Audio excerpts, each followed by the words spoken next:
நல்லா கவனிச்சுக்கங்க. 1420 டாக்டர்கள், இந்த சோ கால்டு சர்வீஸ்ல இருக்கக்கூடிய டாக்டர்கள் எங்க போறோம், எதுக்கு போறோம், எப்ப லீவ் எடுத்தோம், எதனால லீவ் எடுத்தோம்னு எந்த விதமான தகவலும் இல்லாம they are literally they can be called as an absconded doctors.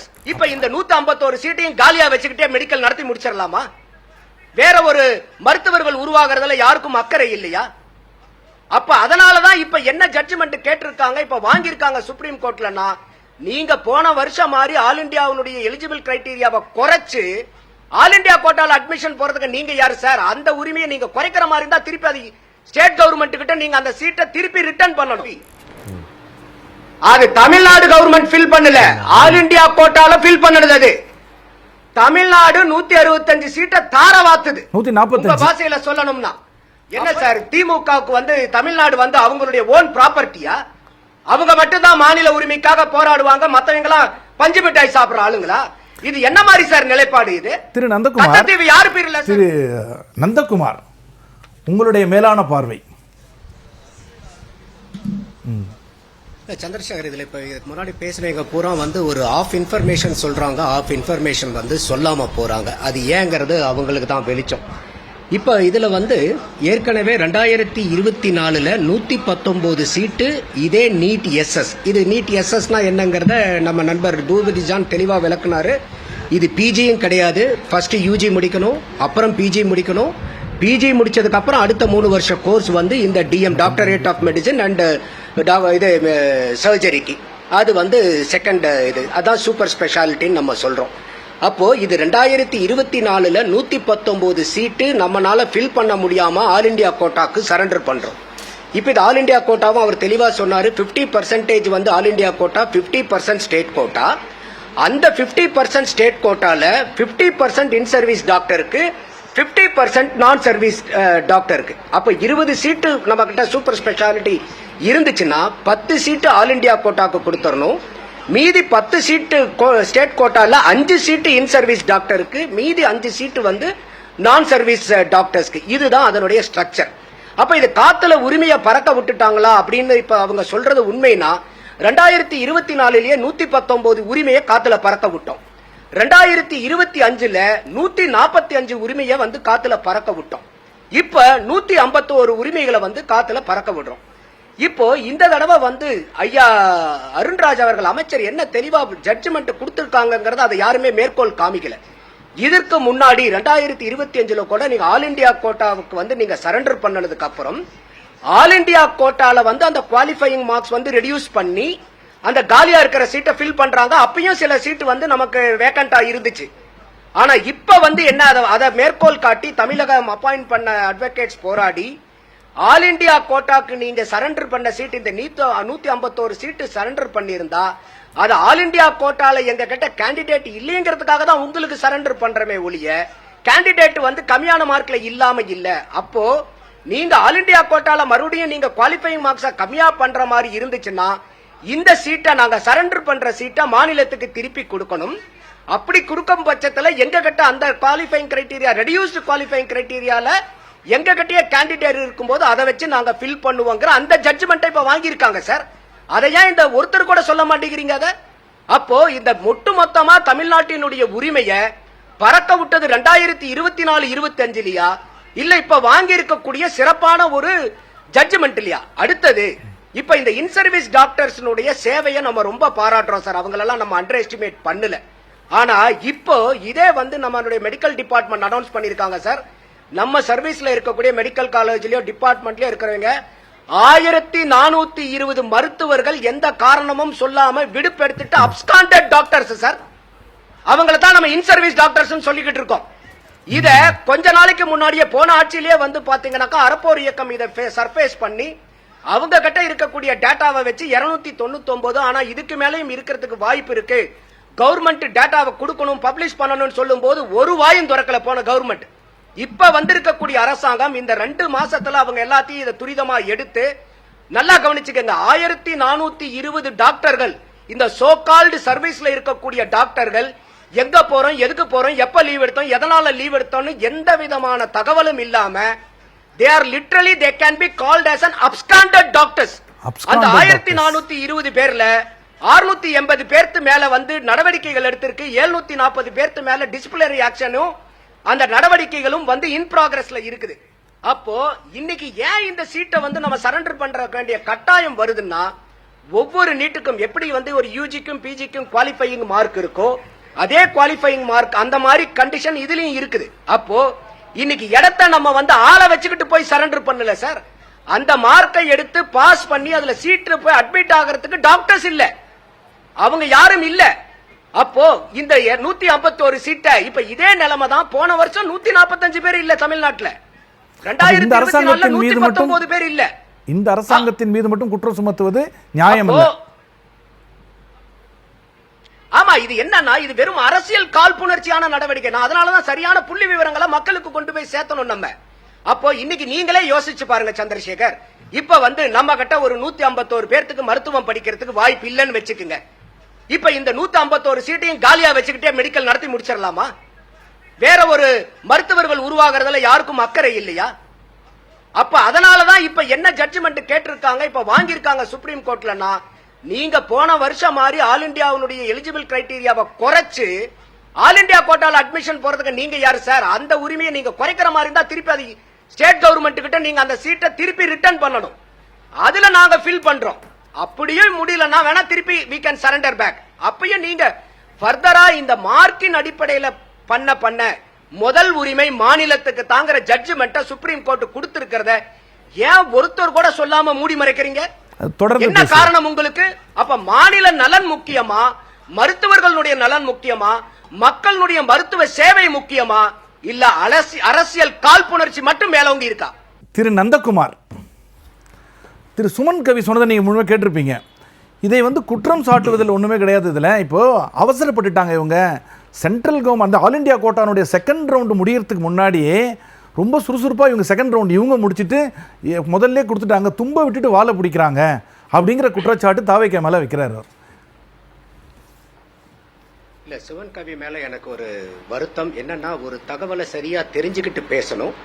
அவர் தெரியாத தகவலை வந்து சரியான தகவலா பேசிக்கிட்டு இருக்காரு. போன 2025 சரண்டர் பண்ணுன 145 சீட்டுல பேலன்ஸ் அந்த நான் ஏற்கனவே சொன்னேன், ஆல் இண்டியா கோட்டால அந்த குவாலிஃபையிங் கிரைட்டீரியா அந்த ரெடியூஸ் பண்ணி ஆல் இண்டியா கோட்டால தான் அதை ஃபில் பண்ணாங்களே ஒழிய தமிழ்நாடு கவர்மெண்ட் ஃபில் பண்ணல சார். மிஸ்டர் சுமன் கவி, அது தமிழ்நாடு கவர்மெண்ட் ஃபில் பண்ணல, ஆல் இண்டியா கோட்டால ஃபில் பண்ணது. அது தமிழ்நாடு 165 சீட்டை தார வாத்துது. 145 பாஷையில சொல்லணும்னா அப்ப என்ன, அப்ப அதான் 145 சீட்டுல மறுபடியும் ஃபர்தரா ஒரு 60 சம்திங் அட்மிட் பண்ணது ஆல் இண்டியா கோட்டால. தமிழ்நாட்டுக்கு அதுக்கு சம்பந்தமே இல்ல. அதனாலதான் இந்த தடவை தாவேக அரசாங்கம் வந்து அந்த மாதிரி நீங்க மார்க்க குறைச்சு நீங்க அப்பாயிண்ட் பண்றதுக்கு நீங்க யாரு சார்? அதை நாங்களே செய்வோமே, அந்த உரிமையை எங்களுக்கு கொடுங்கன்னு சொல்லி தான் இப்ப ஜட்ஜ்மெண்ட் வாங்கியிருக்கு. அப்ப இத பொதுமக்கள் தெளிவா புரிஞ்சுக்கணும், பொய் பிரச்சாரங்கள் செய்யக்கூடாது. அடுத்தது சித்தார்த் பேசும்போது சொன்னாரு திமுகவுக்கு வந்து மாநில உரிமை பறி போயிருங்கிற பயம். என்ன சார், திமுகவுக்கு வந்து தமிழ்நாடு வந்து அவங்களுடைய ஓன் ப்ராப்பர்ட்டியா? அவங்க மட்டும்தான் மாநில உரிமைக்காக போராடுவாங்க, மத்தவங்க எல்லாம் பஞ்சு மிட்டாய் சாப்பிடுற ஆளுங்களா? இது என்ன மாதிரி சார் நிலைப்பாடு? இது திரு நந்தகுமார், யார் பேர்ல சார் கொடுத்தீங்க? திரு நந்தகுமார், யார் பேர்ல போச்சு? எந்த மாநில உரிமையை வந்து நீங்க அப்படியே பாதுகாத்துட்டீங்க, மத்த அரசாங்கம் எல்லாம் வந்து அள்ளி அள்ளி கொடுத்துட்டாங்க. இது தவறான கேள்வி. இது முதல்ல திரு நந்தகுமார், திமுகவுக்கு மாநில உரிமையை மத்த அரசாங்கம் எல்லாம் தார வாத்துருவாங்களா? மாநில உரிமை எப்படி திமுக 31 வருஷம் ஆட்சியில் அமர்ந்தது? மாநில உரிமைக்கு போறதுக்கு முன்னாடி உங்ககிட்ட ஒரு கேள்வி. இப்போ 50% விழுக்காடு வந்து ஒருவேளை கட் ஆஃப் குறைச்சாங்கன்னா தமிழ்நாட்டுக்கு தான் திருப்பி தர வேண்டும் என்று தாவேக அரசு வென்றிருப்பதா நீங்க சொல்கிறீர்கள். ஆனா அந்த ஃபைனல் ஆர்குமெண்ட் நடக்கும் பொழுது இவங்க சைட்ல இருந்து எந்த அட்வொகேட்டை ரெப்ரசன்ட் பண்ணாம கோர்ட்டே பார்த்து தான் இந்த தீர்வுக்கு வந்ததாமே. ஒரு ஃபேர் பிளே நாங்கள் பண்ணி ஆகணும், உங்கள் சைடில் ஆட்கள் இல்லைன்னா கூட பரவாயில்ல, அப்படியே ஆஸ்பிரேட் நாங்கள் கொடுக்க முடியாது, நாங்கள் ஒரு ஃபேர் பிளே பண்ணுறோம்னு சொல்லிட்டு கோர்ட் வடிவமைத்த ஒரு தீர்வு தான் சொல்கிறாங்களே, இது எந்த வகையில் உண்மை சார்? யாராவது கோர்ட்ல வந்து நம்மளே கவர்மெண்ட் அப்ளை பண்ணிட்டு ஒரு பெரிய பெரிய அட்வொகேட்டை வந்து அப்பாயிண்ட் பண்ணிட்டு கோர்ட்டுக்கு போகாம கவர்மெண்டே நீங்க வாதாடிக்கிட்டு தீர்ப்பு வாங்கிட்டு வந்துருவாங்களா? அது மக்கள் சுத்தி இருக்கிற மக்கள் எல்லாம் பார்க்க மாட்டாங்களா? இது என்ன மாதிரி ஒரு வாதம் இது? அபிஷேக் சிங் எந்த வாதத்தின் அடிப்படையில இன்னைக்கு அபிஷேக் சிங் இல்ல அவர் ஒத்துக்கல. என்ன சொல்றாரு அவரு? இல்ல அபிஷேக் சிங் மன்வியும் அதுக்காக போராடி இருக்காரு, பேசி இருக்காரு. அதனுடைய வாதத்தினுடைய அடிப்படையில தான் இன்னைக்கு சுப்ரீம் கோர்ட் இன் ஃபியூச்சர் அந்த ஆல் இந்தியா கோட்டால போன வருஷம் மாதிரி குவாலிஃபைங் கிரைட்டீரியாவை ரெடியூஸ் பண்ணி ஃபில் பண்ற மாதிரி இருந்தா அதை நாங்களே செஞ்சுக்கிறோம்னு தீர்ப்பு வாங்கிட்டு வந்திருக்காங்க. இது யாருடைய வாதத்தின் அடிப்படையில் கிடைச்ச தீர்ப்பு? யார் வாதாடுனாங்க இதுக்கு? தமிழக அரசாங்கத்தின் அந்த வக்கீல்கள் தானே வாதாடுனாங்க. முக்கியமான நேரத்தில் இல்லாம ஒரு நிமிஷம் அடுத்தது இந்த ஆல் இந்தியா பார்ட்டிய வந்து கலந்தாலோசிச்சு கேட்டிருக்கலாமேன்னு சித்தார்த் இன்னொன்னு சொன்னாரு. என்ன சார் 2025 145 சீட்டு சரண்டர் பண்ணும்போது 2024 119 சீட்டு சரண்டர் பண்ணும் போது பூரா all party meeting call for பண்ணி டிஎம்கே கொண்டு போய் சரண்டர் பண்ணிட்டு வந்துருச்சா? இது லீகல் பைண்டிங் சார். இது நீங்க 2 ரவுண்டு போறீங்க சார், 2 ரவுண்டு கவுன்சிலிங் முடிஞ்சிருச்சு, உங்ககிட்ட கேண்டிடேட் கிடையாது ஃபில் பண்றதுக்கு. அப்ப இத சரண்டர் பண்றதுக்கும் இப்ப நாளைக்கு வந்து எதிர்த்தாலும் ஆல் பார்ட்டி மீட்டிங் போட்டு கேட்டுதான் திமுக பண்ணுச்சா? அப்ப என்ன தார்மீக உரிமை இருக்குது திமுகவுக்கு வந்து தாவேகாவை பார்த்து கேட்கறதுக்கு? இன்னைக்கு திமுக செஞ்ச விட தாவேகா ஒரு படி அதிகமா போய் மாநிலத்தினுடைய உரிமையை நிலைநாட்டி இருக்காங்க சார். அதை ஏன் நம்ம பார்க்க மறுக்கிறோம்? அடுத்தது வந்து பாத்தீங்கன்னா இப்ப ஜான் வந்து அருமையான ஒரு நண்பர் ஜான் சொன்னாரு, இங்க வந்து உள்கட்டமைப்பு வசதிகளே இல்ல. அரசு இப்ப வந்து டிஎம்ஓ எம்சிஹெச் பண்ணாலும் அவங்க திருப்பி அங்க போய் வேலை பார்க்கிற அளவுக்கு ஸ்ட்ரக்சர் இல்ல, இன்ஃப்ராஸ்ட்ரக்சர் இல்ல. கடந்த 60 வருடமாக இந்த ஆட்சியாளர்கள் என்ன சார் பண்ணிட்டு இருந்தீங்க? இப்ப வந்து இன்னொன்னு கூட சொன்னாங்க, மெடிக்கல் கேபிட்டல் ஆஃப் இந்தியா. ஒரே நிமிஷம் உள்கட்டமைப்பு பேசி முடிக்கிறேன். ஒரு நிமிஷம் இருங்க, நான் பேசி முடிக்கிறேன். ஒரே நிமிஷம். இன்னைக்கு ஓகே, நீங்க இப்ப வந்து ஒரு போஸ்டிங் இல்லன்னாலும் இந்த 60 வருஷம் அரசாங்கங்கள் போஸ்டிங்கே இல்லாம எதுக்கு சார் பொசிஷன்ஸ் கிரியேட் பண்றீங்க? அப்போ இன்னைக்கு வந்து ஒரு பக்கம் வந்து நீங்க நம்பர் ஆஃப் சீட்ஸ் இன்க்ரீஸ் பண்றீங்க, அதற்கு உண்டான கேண்டிடேட்ஸே இல்லாம இன்க்ரீஸ் பண்ணி என்ன பிரயோஜனம்? அடுத்தது மெடிக்கல் கேபிட்டல் ஆஃப் இந்தியான்னு சொல்றீங்க சார். எத்தனை ஆட்கள் சார் இன்னைக்கு உலகத்தில் இருந்து இந்தியால இருந்து வந்து தமிழ்நாட்டினுடைய மெடிக்கல் ஹாஸ்பிட்டல்ல போய் சேர்ந்த ஒரு பேஷண்ட காமிங்க சார் நீங்க. அவ்வளவு ஏன் சார் நம்மளுடைய இதுக்கு முன்னாடி இருந்த ஆட்சியாளர்களுக்கு உடம்பு சரியில்லைங்க போது எந்த ஆட்சியாளர் சார் அரசாங்க மருத்துவமனையில போய் சேர்ந்து வைத்தியம் பார்த்து விட்டது? எந்த ஆட்சியாளர் இருக்கக்கூடிய வண்டு முருகன் கூட போறது இல்லையே சார் அரசாங்கத்துக்கு? ஆமா, எல்லா அரசாட்சியும் தான் நான் கேட்கிறேன் நானு. அப்ப அன்னைக்கு கக்கன் மாதிரி அமைச்சர்கள்லாம் போய் கவர்மெண்ட் ஆஸ்பத்திரியில படுத்து கிடந்தாங்க. அவங்களுக்கு பெட்டு கூட இல்லாத போது நான் ஏற்பாடு பண்றேன் ஐயா எம்ஜிஆர் கேட்கும்போது வேண்டாம் வேண்டாம் சொன்னாங்க. நம்ம கதை வழியா காது வழியா கேட்டுக்கோம். இப்ப நல்ல கண்ணு இருந்தாரா சார்? ஜிஹெச்ல 2 மாசமா அட்மிட் ஆயிருந்தாரு. பாருங்க, இப்ப நம்ம வந்து இந்த 60 ஆண்டு காலத்துல எத்தனை பேருக்கு போது ஒரு கக்கன் ஐயாவையும் ஒரு நல்ல கண் ஐயாவையும் தான் நம்மளால சொல்ல முடியுது. பாருங்க, அதுவும் ஆண்ட கழகங்கள் கட்சியில இருந்து யாரும் எத்தனை அரசியல்வாதிகளை நம்ம பார்த்துட்டோம். கம்யூனிஸ்ட் கட்சியில இருந்து சொல்ல முடியாத கழகங்கள்ல இருந்து யாரும் சொல்ல முடியாது சார். அப்போ தமிழ்நாடு மெடிக்கல் டூரிசம் கேபிட்டல் இல்லன்னு சொல்றீங்க. எங்க அப்ப சார் அந்த மெடிக்கல் டூரிசம் எதனால? பிரைவேட் ஹாஸ்பிடல்ஸ்னால சார், கார்ப்பரேட் ஹாஸ்பிடல்ஸ்னால. நான் அதனாலதான் கேட்டேன். இன்னைக்கு நீங்க வேலூர் சிஎம்சிக்கு போங்க சார். வேலூர் சிஎம்சி, வேலூரினுடைய எக்கானமி இன்னைக்கு சிஎம்சினால த்ரைவ் ஆகிட்டு இருக்கு சார். அந்த மாதிரி ஏதாவது நான் தான் சொல்றேனே, தமிழ்நாடு மெடிக்கல் டூரிசம் இந்தியாவுடைய மெடிக்கல் டூரிசத்துக்கு வரவங்க ஒரு ஆளை காமிங்க சார். நம்ம தமிழ்நாட்டில் இருக்கக்கூடிய அரசாங்க மருத்துவமனைக்கு போய் சேர்ந்திருக்காங்க இந்த பேஷண்ட், ஒரு பேஷண்ட காமிங்க சார். தமிழ்நாடுடைய அரசாங்க மருத்துவமனையில நீங்க அப்படி சொல்லாதீங்க. அசாம்ல இருந்தா வந்து இங்க மருத்துவத்துக்காக வராங்க. நீங்க அப்படி நீங்க 19 சொல்ல முடியாது. இந்த மாதிரி அரசு மருத்துவமனையில சொல்ல முடியாது. பீகார்ல இருக்கக்கூடிய ஒரு தொழிலாளி கையை உடைஞ்ச பிறகு அந்த கை மாற்று அறுவை சிகிச்சை சென்னையில் இருக்கக்கூடிய இந்த மாதிரி நிறைய எக்ஸாம்பிள்ஸ் இருக்கு. இப்படி 19 நம்ம தமிழ்நாடோட கவர்மெண்ட் ஹாஸ்பிடல்ஸ் இப்படி நம்ம வந்து எம்எம்சி இதெல்லாம் எல்லாம் வைத்தியம் பண்றாங்க. உதாரணமா ஆந்திரால இருக்கக்கூடியது, கர்நாடகால இருக்கக்கூடியது, மத்த எல்லா மாநிலத்தில் இருக்கக்கூடிய வியாதி எல்லாமே அத்தனை பேர் ஜிஹெச்ல தான் இருக்கான். அவங்க புரியுது நந்தகுமார், உங்களுடைய அவருடைய கேள்வி புரிஞ்சிருக்கு. நீங்க 19 அது மாதிரி சொல்ல முடியாது. இன்னைக்கு தமிழ்நாடு மெடிக்கல் சர்வீசஸ்ல சார் 22,000 டாக்டர் சற்று ஏறக்குறைய வச்சிருக்கோம் சார். இப்ப நம்ம வந்து பீகார்ல இருந்து வந்தால் ஒருத்தர் மெடிக்கல் ஹாஸ்பிட்டலுக்கு போனாரு, கவர்மெண்ட் ஹாஸ்பிட்டலுக்கு அசாம்ல இருந்து வந்து போனாருன்னு சொல்றமே ஒழிய தமிழ்நாட்டில் இருக்கிற நம்ம எங்க சார் நம்ம இதெல்லாம் சொல்றோமா சார்? ஏதாவது வேணா சொல்லுங்க. ஒரு எம்எல்ஏ கவர்மெண்ட் ஹாஸ்பிடல் போயிருக்காரு சொல்ல கூடாது.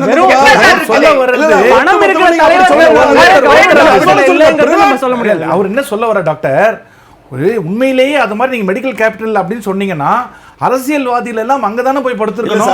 ஒண்ணு 60 வருஷத்துக்கு முன்னாடி கக்கன சொல்றீங்க, இப்ப நல்ல கட்டுவ சொல்றீங்களே தவிர இந்த 60 முடிச்சிடுறேன்.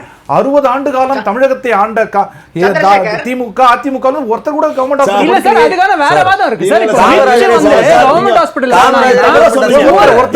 நான் சொல்லி முடிச்சேன். ரிச் பொலிட்டிஷியன்ஸ் இல்ல பிசினஸ்மேன் போய் government ஹாஸ்பிட்டல்ஸ்ல படுத்தாங்கன்னா they are taking away the space for the poor. அவங்க கிட்ட பணம் இருக்கு, அவங்க பிரைவேட் ஹாஸ்பிடல்ஸ் அது கரெக்ட்டான வாதமா இருக்கு. ஜஸ்ட் பிகாஸ் ரிச் வந்து கவர்மெண்ட் ஹாஸ்பிடல்ஸ்க்கு போகலங்கிறதுனால நம்ம கவர்மெண்ட் ஹாஸ்பிடல்ஸ் வந்து டோட்டலா பேடா இருக்கு, நல்லாவே இல்லைங்கிற மாதிரி நந்தகுமார் அவருடைய சந்தேகம் வேற எங்கெங்கயோ யோசிக்கிறார் திரு சுமன் கவி. வேற ஏதோ திட்டம் இருக்கிறதோ அப்படின்னு யோசிக்கிறார். அவசர அவசரமா தூக்கி கொடுக்குறாங்க திரு நந்தகுமார். இல்ல எப்பயுமே நம்ம எப்படியோ அதே மாதிரி அடுத்தவங்களை பார்க்கும்போதும் தோணும் இவரும் நம்மள மாதிரியே இருப்பாங்களோ அப்படிங்கிற ஒரு ஐயப்பாடு சுமன் கவிக்கு வர்றது வந்து நியாயம்தான், அதுல தப்பு சொல்றதுக்கு இல்ல. இப்போ இந்த நீட்டினுடைய நம்ம சொன்னது வந்து தேவதை அரக்கன் சொன்னது சார். உள்ளொதுக்கீடு 7.5% அரசாங்க பள்ளி மாணவர்களுக்கு கொடுத்தனால இதே வந்து ஏகே ராஜன் கமிட்டியில தெளிவா சொல்றாங்க, கடந்த 3 வருஷத்துல 38, 36, 34 பேர் தான் போய் சேர்றாங்க. ஆர்டிஐ போட்டு பார்க்கும்போது 2006 இருந்து 2016 வரைக்கும் அந்த 10 வருஷத்துல வெறும் 278 பேர் தான் நீட்டு யூஜில போய் சேர்ந்தது. அப்ப வருஷத்துக்கு 28 அரசாங்க ஏழை மாணவர்கள் தான் தமிழகத்துல அந்த 10 வருஷத்துல நீட்டுக்கு முன்னாடி 12வது மட்டும் வச்சு சேரும் போது வெறும் 28 பேர் தான் வருஷத்துக்கு. ஆனா இன்னைக்கு இந்த 7.5% உள்ளொதுக்கீடுக்கு அப்புறம் ஒரு வருஷத்துக்கு 650 மாணவர்கள் போய் சேர்றாங்க. அதோட மட்டும் இல்லாம இந்த 7.5% போய் சேரக்கூடிய மாணவர்களுக்கு இந்த செல்ஃப் பைனான்சிங் காலேஜ்ல போய் சேர்ந்தா கூட ஒத்த நயா பைசா அவங்க ஃபீஸ் வந்து கட்ட வேண்டியது கிடையாது. அப்படி நீங்க சொல்லுங்க. அதே மாதிரி தயாநிதி மாறன் அவர்களுடைய பொண்ணு இந்தியாவுல மெடிக்கல் படிக்க முடியல சார். அந்த கேள்வி அந்த கிரெடிட் வந்து 7.5 எடப்பாடி கொண்டு வந்த 7.5% தான் போகுமே ஒழிய நீட்டுக்கு போகாது இல்லையாங்கிறது தான் அவருடைய வாதம். இல்ல இப்ப அவர் சொல்றது ஒரு பெரிய அதனாலதான் சார் நானே சொன்னேன்னு அவரு சொன்னாரு. இல்ல ஒரே நிமிஷம் ப்ளீஸ், ஆன்லைன்ல பேசுறீங்களா கொஞ்சம் பர்மிட் பண்ணுங்க ப்ளீஸ். நம்ம சொன்னது தெளிவா நான் சொன்னேன், அவரே இதை ரீஇட்டரேட் பண்ணாரு சுமன் கவி. அரக்கனா வந்த நீட்டு தேவதையா மாறிச்சு 7.5 நாள் நான் சொன்னேன் சார். அதையா அவர் மறந்துட்டாரா? அப்போ இந்த நீட்டு வந்தனால தான் 7.5 கொடுக்க முடிஞ்சது. 7.5 கொடுக்க முடிஞ்சனாலதான் 28 மாணவர்கள் அரசாங்க பள்ளி மாணவர்கள் டாய்ட் ஆயிட்டு இருந்த வருஷத்துல இன்னைக்கு 650 பேர் ஆக முடியுது சார். அப்ப நீட்டுனால இன்னைக்கு அந்த ஏழை மாணவர்களுக்கு அது தேவதையா இல்லையா? இது நான் அதனாலதான் சொன்னேன் சார். இன்னைக்கு தயாநிதி மாறன் சாதாரண பணக்காரர், அவரு மெகா கோடீஸ்வரன் சார். நீட்ட படிக்க முடியாதனால அவரு பொண்ணு தமிழ்நாட்டுல மெடிக்கல் படிக்க, இந்தியாவுல மெடிக்கல் படிக்க முடியல. ஆனா இன்னைக்கு ஆட்டோ டிரைவர் பொண்ணு பூ விக்ரமாவுடைய பொண்ணெல்லாம் அரசாங்கத்தினுடைய உதவியில இலவசமா மருத்துவம் படிச்சிட்டு இருக்காங்க சார். அப்ப இந்த நீட்டை வந்து ஏழைகளுடைய தேவதைன்னு சொல்லாம என்னன்னு சார் சொல்றது? இத இந்த நீட்டு வரலன்னா இந்த 7.5% உள்ளொதுக்கீடு கொடுத்திருப்பீங்களா? இப்போ நான் அதனாலதான் திருப்பி நான் சொல்றேன் என்னுடைய வாக்கியத்தை, அரக்கனா வந்த நீட்டு தேவதையா மாறி இருக்குது. இதுல எனக்கு எந்த மாற்று கருத்தும் இல்ல. அடுத்தது இப்போ இந்த இடத்துல இன்னொரு என்ன சொல்றாங்கன்னா, நாங்க வந்து இப்போ இந்த ஆர்கியூமெண்ட்டை வச்சிருக்கணும். ஏன் சார் திமுக ஆட்சியில இந்த ஆர்கியூமெண்ட் எல்லாம் நீங்க கோர்ட்டுக்கு போய் வச்சிருக்கலாமே சார்? 2024 சரண்டர் பண்ணீங்க சார், 25ல சரண்டர் பண்ணீங்க சார். இப்ப தாவேக அரசாங்கத்துக்கு நீங்க அறிவுரை கொடுக்கக்கூடிய மேதாவிகள், சட்ட வல்லுநர்கள் ஏன் திமுக பீரியட்ல போய் நீங்க சொல்லக்கூடிய வாதங்களை சுப்ரீம் கோர்ட்ல வைக்கல சார்? ஏன் சார் வைக்கல? எதனால சார் வைக்கல? யாரு சார் தடுத்தாங்க உங்களைய? பாஜக வந்து உங்க கையை பிடிச்சு கட்டி போட்டாங்களா அன்னைக்கும்? திரு நந்தகுமார், இறுதியாக அடுத்த வருஷம் இது வராம இருக்கிறது என்ன பண்ணலாம்? ஜஸ்ட் முத்தாய்ப்பாய் ஒரே நிமிடத்தில். இல்ல இப்ப இதுல வந்து இந்த மெடிக்கல் என்ட்ரன்ஸ் எக்ஸாம்ல வந்து ஒவ்வொரு மாணவனும் இந்த நீட்டுக்கு முன்னாடி எத்தனை எக்ஸாம் எழுதிட்டு இருந்தாங்கன்னு தெரியுமா சார்? அப்ப இத பூரா ஒரே எக்ஸாமுக்குள்ளார கொண்டு வந்து நிறுத்துறாங்க. இப்ப சொல்றாரு நீட் வந்து ஏழை மாணவர்கள் எதிர்ப்புனா, நான் அதனாலதான் தெளிவா கேக்குறேன். 27 சார் நான் சொல்றது ஒரே நிமிஷம் சந்திரசேகர், இந்த ஒரு புள்ளி மட்டும் நான் சொல்றது 10 வருஷம் எடுத்துக்கிறேன் சார். 12வது மார்க்கை வச்சு அட்மிஷன் பண்ணதுல 10 வருஷம் எடுத்துக்கிறேன். வெறும் 28 மாணவர்கள் தான் சராசரியா ஒரு வருஷத்துக்கு போயிருக்காங்க. என்ன சார் பண்ணுச்சு இந்த 12வது கட் ஆஃப் மார்க் ஏழை மாணவர்களுக்கு? அதே மாதிரி மெடிக்கல் காலேஜ் வந்து எக்ஸார்பிடன்ட் ஃபீஸ் கலெக்ட் பண்ணிட்டு இருந்தாங்க இல்ல சார். சார், இந்த எக்ஸார்பிடன்ட் ஃபீஸ் நந்தகுமார் சார், இன்னைக்கு தப்பா சொல்றாங்க. Medical Nandakumar sir, colleges private இல்ல, காலேஜஸ் என்னுடைய கேள்வி முத்தாய் பாய். நேரம் இல்லாதனால சொல்றேன். தப்பா சொல்றேன். அடுத்த வருஷம் இந்த பிரச்சனை வராம இருக்கிறது ஒரே வரியில் உங்க பதில் என்ன பண்ணலாம்? சார் முதல்ல வந்து இந்த டாக்டர்ஸ்க்கு இன்ட்ரெஸ்ட் இருக்கணும். இப்ப ஏன்னா இது வந்து எம்பிபிஎஸ் முடிச்சு எம்எஸ் முடிச்சதுக்கு அப்புறம் எம்சிஹெச் போறாங்க. அப்போ இதுல எத்தனை டாக்டர்கள் வந்து ஒரு மெடிக்கல் காலேஜுக்குள்ளார போறவங்க, எத்தனை பேர் வந்து அந்த சூப்பர் ஸ்பெஷாலிட்டி வரைக்கும் போறாங்கங்கிற ஒரு பார்க்க முடியும். ரெண்டாவது இந்த மெடிக்கல் கவுன்சில்ல ஆமா அப்போ இந்த கவர்மெண்ட் ஆகட்டும் அவங்க அசோசியேஷன்ல பேசி என்ன ரீசன்ஸ் என்ன காரணங்கள், நம்ம வந்து பிளைண்டா சொல்யூஷன்ஸ் வைக்க முடியாது. என்ன காரணத்தினால இப்ப 219 சீட்டுல 151 சீட் 68 பேர் தான் சார் அட்மிஷன் ஆயிருக்காங்க. புரியுது எனக்கு. 151 சீட் வேக்கன்ட் ஆயிருக்குன்னா நோ டேக்கர்ஸ் என்பதுதான் இந்த பிரச்சனைக்கான தீர்வு.